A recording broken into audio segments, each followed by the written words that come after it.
In the beginning, there was the diode and the transistor. Gaming on TVs was still in the dark. Then a voice said, "Let there be games." And the first game console was created. Let's take a look at the Magnavox Odyssey.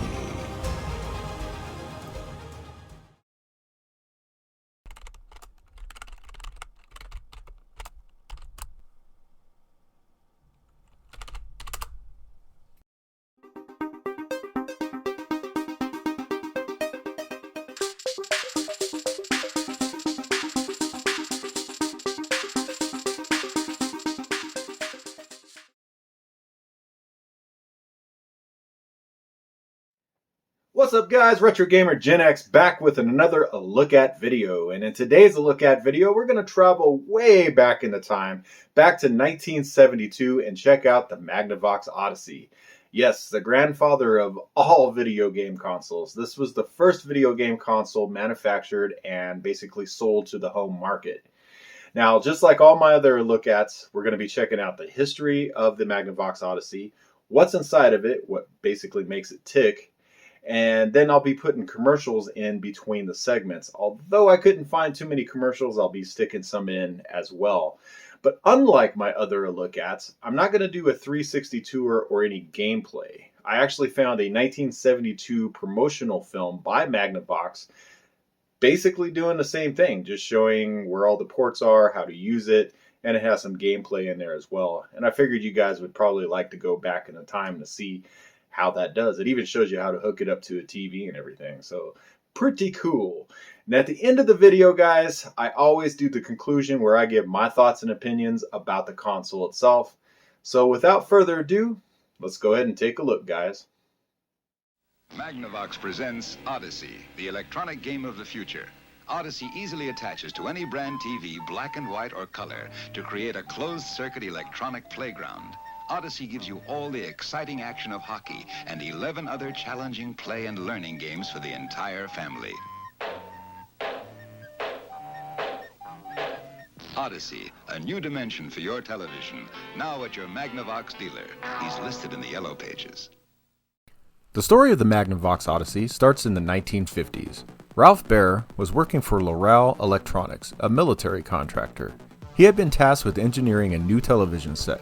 While in the design phase, he thought of adding something extra to the TV. He wanted the customer to not only watch what was being broadcast over the air, but to be able to control games on the TV as well. Loral passed on the idea, and it was mostly forgotten until the 1960s. In 1966, Baer was working for Sanders Associates, another military contractor. While waiting for a bus one day, he remembered the idea he had back in the 50s. He had also seen Tennis for Two back in the late 50s, which was a game created by William Higginbotham at the Brookhaven National Laboratory using the fundamentals of trajectory and wind resistance from military programs to create a tennis game.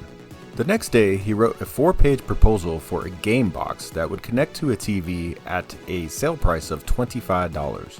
In the proposal, he said it would tune into a channel just like you do to watch TV. He referred to this channel as LP, or Let's Play. Because Sanders Associates was a military contractor, he chose a small room and picked one of his technicians, Bob Trimley, to work on it and get it ready to present to his bosses at Sanders Associates. By December of '66, they had completed the first design called the TV Game No. 1. It had a very simple design in which you could move a vertical line on the screen. He showed this to the director of R&D, Herbert Campman, which initially didn't want to fund this, but agreed to due to the possible military applications, and gave them $2,000 for labor and $500 for materials to develop the project.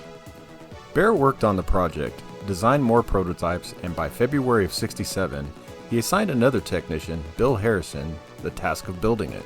During this time, Baer worked with another engineer, Bill Rausch, on making the games for the device. He developed the first games for the system, including a 2-player game where the players competed to fill buckets of water, the first button masher. Other games, such as one where 2 players are dots on the screen and try to chase and tag each other, and another that used a light gun where you had to shoot a dot on the screen controlled by the other player. Bear showed this design to Catman, and he really enjoyed the light gun game. Advised Bear to show the device to senior project management. He showed the device to the board, but most were uninterested in it as it really didn't have any military uses. Despite this, CEO Roden Sanders approved the project to be developed as a commercial product with the aim of either selling it or licensing it. By August of '67, Bear had realized that his goal of $25 per unit would not be obtainable due to the cost of the components. He also was having a hard time developing good games for the system. This is when they brought on Bill Roush again, as he had helped develop the first few games for the system. Roush had made it possible to have another spot on the screen, this one being computer controlled. This was made into a ping pong type game where it had two players that controlled the spots and a computer controlled one, being the ball. Also at this time, they decided to sell the rights to the system as Sanders & Associates was not in the consumer market. This prototype was shown to Teleprompter, a cable TV provider. They were interested in the product, but due to fiscal issues that hit the company, they backed out of the deal. In April of '68, Sanders & Associates also hit some hard times. The project was put on hold after a fifth prototype was created, and mass layoffs came to the company. At this time, Rouse was let go. Work started on the project again, and two more prototypes were made, the seventh being named the Brown Box. It got its name due to the wood grain stickers on the sides of the case. Bear had shown the product to several TV companies to try to get a buyer. I think we ought to move right on now to the first of our three scenarios, the TV gaming, and hopefully we'll have some fun here. And if you'll all gather around, we will play a game of ping pong together.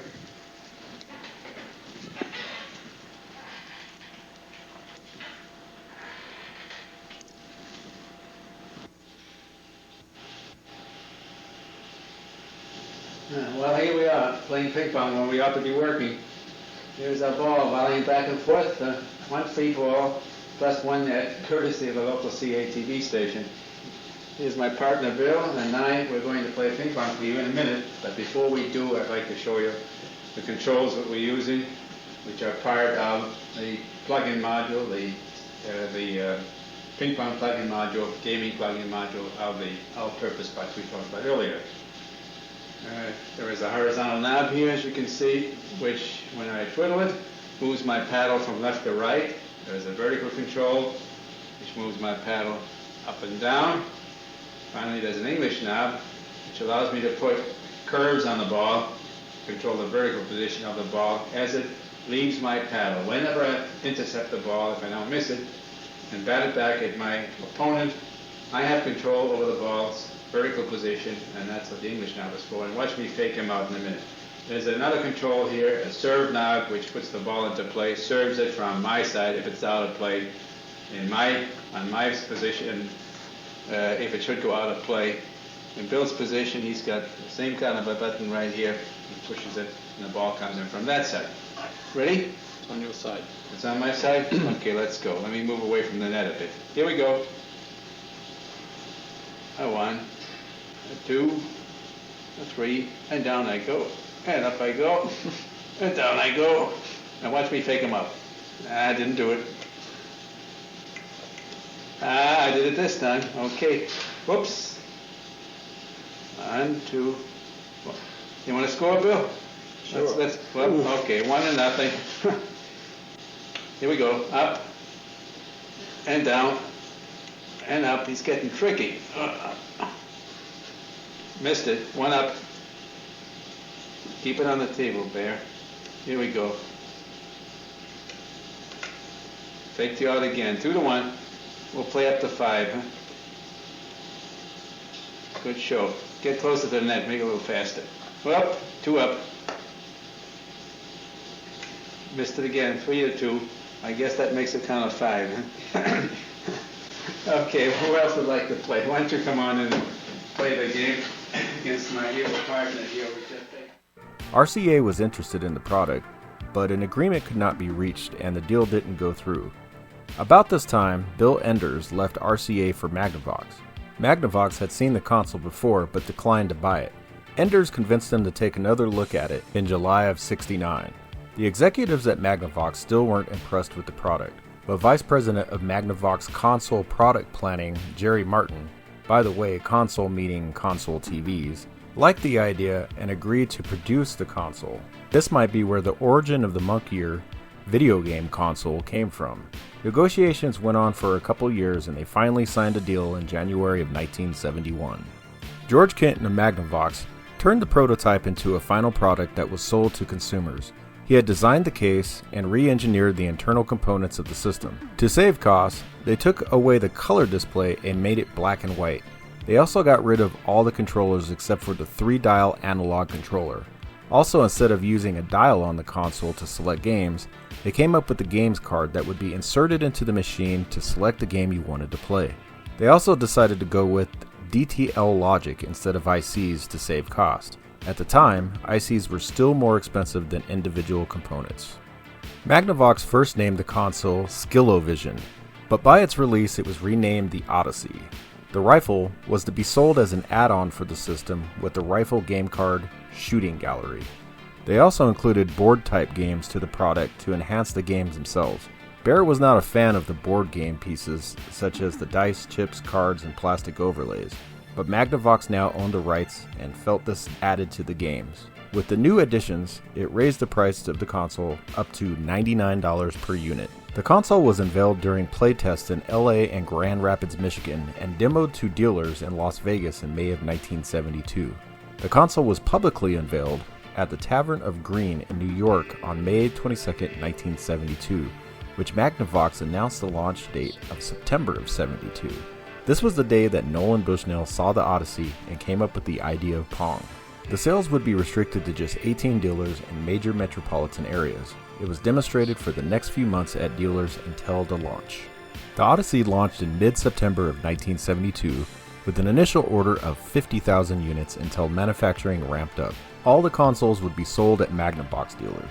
Eventually, between 120 to 140,000 units were produced in 1972, but only 69,000 units were sold. Bear thought this was due to the high price of the unit, but as it turns out, people were confused about the console. Seeing it was only sold at Magnavox dealers, they thought it only worked with Magnavox TVs. Due to low sales, Magnavox thought about discontinuing the product after the holiday season. To help with sales, they lowered the price of the unit to $50 with the purchase of a TV. Also, more games were made, and the light gun add-on game was sold as well. The unit started to be sold worldwide in 1973, and sales started to pick up. In late 1973, Magnavox started a large advertising campaign for the upcoming holiday season. As demand rose, they produced more consoles. By 1974, it appeared in the Sears Wish Book for sale. 1974 was the best year for sales, selling more than 129,000 units. Then in 1974, Magnavox signed a deal with Texas Instruments to use their ICs in a newly designed, cost-reduced console that would become the Odyssey dedicated console series, such as the Odyssey 100 and 200. The Magnavox Odyssey was discontinued in 1975 to make way for the newer Odyssey series of consoles. It had a 3-year lifespan from 1972 to 1975, selling more than 350,000 units in total, and being the world's first video game console. This is Odyssey, the new electronic game simulator. You attach Odyssey to your television set in seconds to create a closed-circuit electronic playground. Odyssey is tennis, roulette, football and hockey, analogic, and geography. Odyssey comes complete with 12 electronic games and educational experiences. Many more are optionally available, like a shooting gallery, a prehistoric safari. Odyssey is an electronic teacher. Odyssey is a total play and learning experience for all ages. Odyssey. It's new from Magnavox. Odyssey. Now let's take a look inside the Magnavox Odyssey. Unlike all the other look-insides that I've done, the Odyssey does not have any ICs. Instead, it used module boards and used DTL logic, or diode to transistor logic. In total, the system had 12 module boards, Let's take a look at them and see what they do.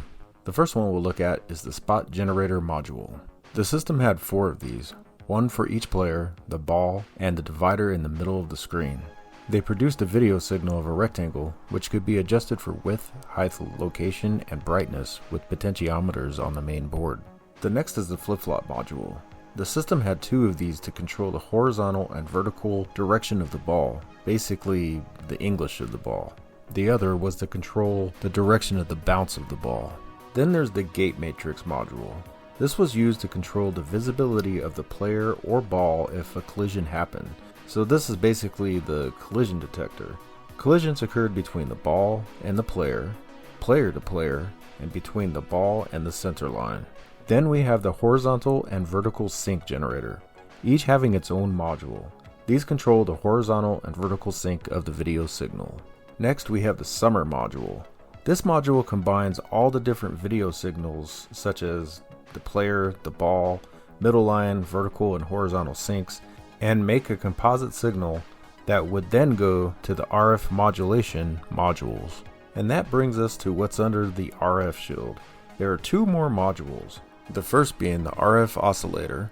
This modulated the composite signal into a frequency that the TV could use, either channel 3 or channel 4 on the TV. The last card is the RF filter. The module was for filtering out noise from the system so it would not interfere with any other equipment for FCC requirements. Well, that about wraps up this look inside. It's amazing to see how this system worked. To my knowledge, this is the only home video game console that strictly used DTL logic to make it work. Shortly after the Odyssey was made, ICs became cheaper and everybody started to use them instead.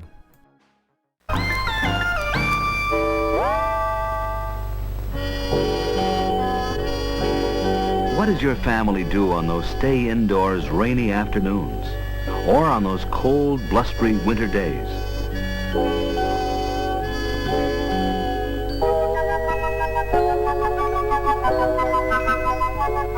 Families who are content to let television do its thing often find themselves at its mercy for a choice of entertainment, while people who want television to do their thing entertain themselves with Odyssey,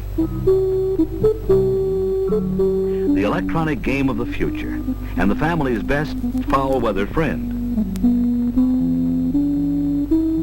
Odyssey can be attached to any brand television receiver with a screen size of 18 to 25 inches, either black and white or color.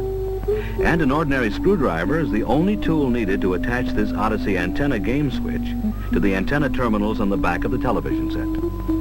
Once the antenna game switch is attached, you can select the TV position for regular television viewing or the game position for playing your favorite Odyssey game.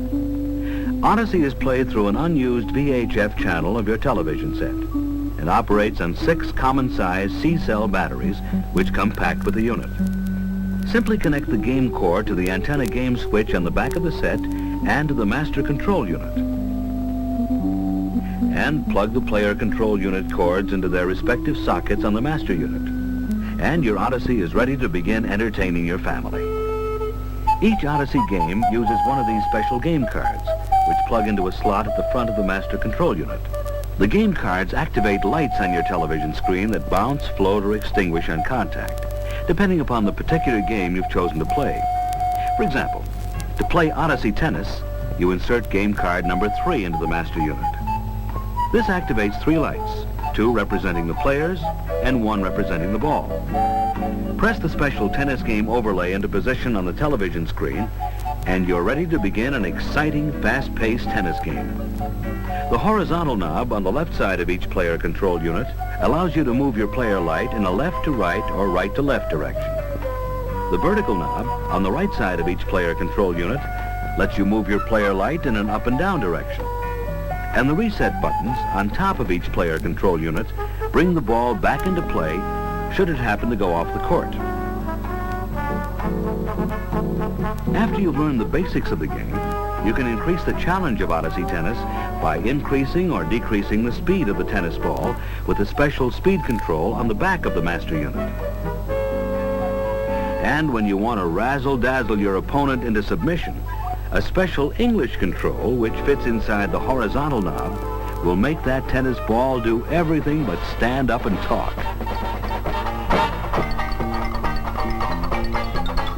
12 different and exciting games come with your Odyssey, each following the same basic play procedures. In addition to Odyssey table tennis, other sport games include hockey, football,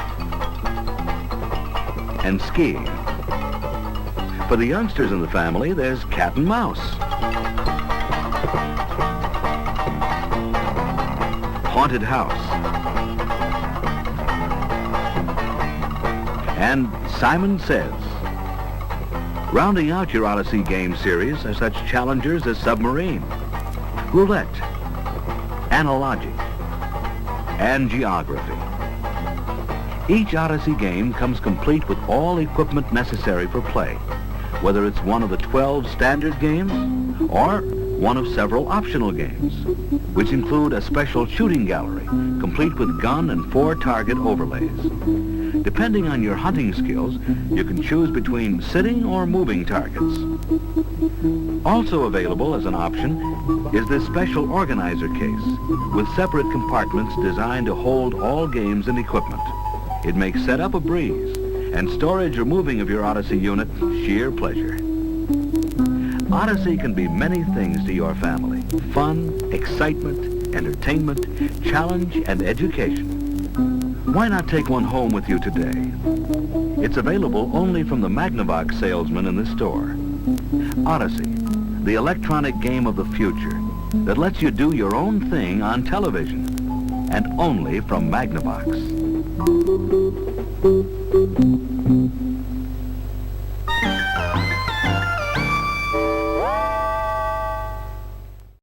Alright guys, so we've come to the end of the video here, and this is where I give my thoughts and opinions about the Magnavox Odyssey. Now honestly, I didn't play the Magnavox Odyssey until I think it was like 2012. It was at a retro video game shop, or they had one set up on the counter, and I went up and played it, and I played a simple game of Pong with the clerk. And it was a little bit different because it has that English control where you can kind of control the ball just kind of going whichever direction, which Pong, like Atari Pong, didn't do. So that's kind of cool. But the fact that it lacked any kind of sound, you had to have a second player, and just a few other things. You had to have all those overlays and game pieces and all this other stuff, just made it a little crazy. Now, as a collector, I would love to own one of these. Now, I don't own a Magnavox Odyssey. I would love to own one just for the collector value. It would have to be complete in the box with all the pieces, the game pieces, the overlays, the instruction manual, everything for me to be able to buy it. And I have seen some Magnavox Odysseys out in the wild, but none of them have been complete. Either they were missing parts and pieces, maybe even I think one was missing one of the controllers, which would make the system completely useless because you got to have that second controller. But for, just the basic collector, somebody that's just getting into video game collecting, this is probably not the system for you guys to obtain, because really this is something you would pack up in a box, in its original box, and put up on a shelf. Every once in a while, I'll probably take it out and play it if your friends come over and they want to see it, or if you take it to like an expo or to a show, just to show people, the original first video game console. So that's the kind of value that this system has now. As far as play value, it really doesn't have any. I mean, you have to have that second person. The games are quite boring. I mean, as far as from my generation standpoint, I mean, I'm a Gen Xer, but even us, I grew up with Pong, which obviously you still had to have that second person, but it had sound.